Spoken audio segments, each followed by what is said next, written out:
அனைவருக்கும் வணக்கம். Welcome back to Prema's fashion. இன்றைக்கி நம்ம சேனலில் குக் வித் கோமாளியில் வசந்த் வசி பண்ண ரோஸ் எசன்ஸ் கேக் ரெசிபி தான் பார்க்க போகிறோம். இதுக்கு ஒரு பவுலில் 1/2 கப் தயிர் எடுத்துக்கலாம். 1/4 கப் ஆயில் எடுத்துக்கோங்க. இந்த ஆயில் வந்து எந்த ஃப்ராக்ரன்ஸும் இல்லாத ஆயிலாக இருக்கணும். 1 கப் பவுடர் சுகர் எடுத்துக்கலாம். 1/2 கப் பால் எடுத்துக்கோங்க. இது எல்லாமே சேர்த்து நல்லா மிக்ஸ் பண்ணிக்கோங்க. வசந்த் வசிக்கு வந்து பன்னீர் ரோஸ் வந்திருக்கும். ஸோ அதோட எசன்ஸ் வச்சு அவர் வந்து இந்த ரெசிபி பண்ணியிருப்பார். இப்போ நம்ம வந்து ரோஸ் எசன்ஸ் ஆட் பண்ணிக்கலாம். இதில் கொஞ்சமாக ரோஸ் எசன்ஸ் ஆட் பண்ணி நல்லா மிக்ஸ் பண்ணிக்கோங்க. 1/2 கப் மைதா ஆட் பண்ணிக்கலாம். இது கூடயே 1 teaspoon baking powder, 1/2 teaspoon baking soda போட்டு நல்லா ஜலிச்சு எடுத்துக்கோங்க.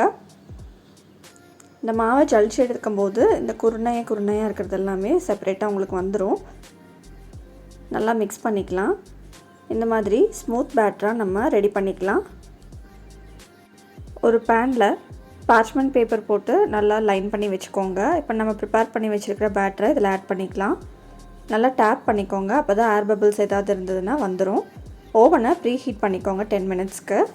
அதுக்கப்புறம் 30 மினிட்ஸ்லேருந்து 40 மினிட்ஸ் வரைக்கும் வச்சு இந்த கேக் வெளியில் எடுத்துக்கலாம்.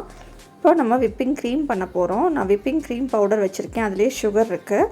அது கூட ஒரு 100 ml பால் மட்டும் ஆட் பண்ணி நல்லா பீட்டர் வச்சு நல்லா பீட் பண்ணிக்கலாம். இந்த மாதிரி இந்த விப்பிங் க்ரீம் வந்து நல்லா ஸ்டிஃப் பீக் ஆனதும் நம்ம இதை ஃப்ரிட்ஜில் ஒரு 45 மினிட்ஸ் வைக்க போகிறோம். 5லேருந்து 10 நிமிஷம் வரைக்கும் இதை நல்லா பீட் பண்ணி எடுத்துக்க சொல்லியிருக்காங்க. ஸோ நான் அது மாதிரியே எடுத்திருக்கேன்.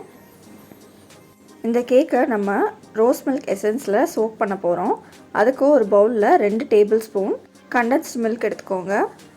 1 கப் பால் எடுத்துக்கலாம். நல்லா காய்ச்சி ஆற வச்ச பால்.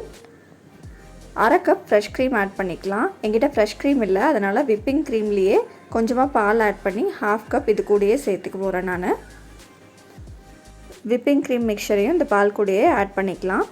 கொஞ்சமாக ரோஸ் எசன்ஸ் விட்டுக்கோங்க. இதை நல்லா மிக்ஸ் பண்ணிக்கலாம். நல்லா ரோஸ் மில்க் கலரில் வந்ததும் இதை நம்ம ஃப்ரிட்ஜில் ஒரு 1/2 மணி நேரம் வச்சுக்க போகிறோம். உங்களுக்கு ஸ்வீட் பத்தலை அப்படின்னா 2 டேபிள் ஸ்பூன் பவுடர் சுகர் இது கூடயே ஆட் பண்ணிக்கலாம். இப்போது நம்ம பேக் பண்ண கேக் வந்து நல்லா ரெடி ஆகிடுச்சு பாருங்கள். எனக்கு இந்த கேக் 45 மினிட்ஸில் ரெடி ஆச்சு. நல்லா கூல் ஆகணும். கூல் ஆனதுக்கப்புறம் நம்ம இந்த மேல் லேயர் மட்டும் கொஞ்சமாக கட் பண்ணிவிட்டு நாம் ப்ரிப்பேர் பண்ணி வச்சுருக்கிற ரோஸ் மில்கை இது மேலேயே நான் ஆட் பண்ண போகிறேன். நீங்கள் ஃபோர்க் வச்சு இந்த கேக்கில் கொஞ்சமாக ப்ரிக் பண்ணி விட்டுக்கோங்க.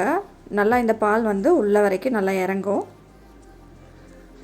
ஃபுல்லாக இந்த ரோஸ் மில்க் ஊற்றி நம்ம இதை சோக் பண்ணிக்கலாம். வசந்த் வசி பார்த்திங்கன்னா ஒரு கிளாஸில் தான் இந்த கேக்கை சர்வ் பண்ணியிருப்பார். நான் கிளாஸில் சர்வ் பண்ணுறதுக்காக கொஞ்சமாக எடுத்துட்டேன். மீதி இருக்கிற கேக்கில் தான் இந்த விப்பிங் க்ரீம் போட்டிருக்கேன். இது மேலே கார்னிஷிங்காக கொஞ்சமாக பிஸ்தாவும் காஞ்ச ரோஸ் பெட்டல்ஸும் போட்டிருக்கேன். பாருங்கள், நான் கிளாஸில் எடுத்து வச்சுருக்கிற கேக் இப்படி தான் இருக்குது.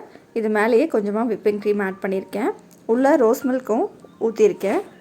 இது மேலேயும் நம்ம பிஸ்டாசியோஸும் கொஞ்சமாக ரோஸும் வச்சு கார்னிஷ் பண்ணிக்கலாம். இந்த ரெசிபியை நீங்களும் ட்ரை பண்ணி பார்த்துட்டு உங்கள் ஃபீட்பேக்கை கமெண்ட் பாக்ஸில் கொடுங்க. நன்றி, வணக்கம்.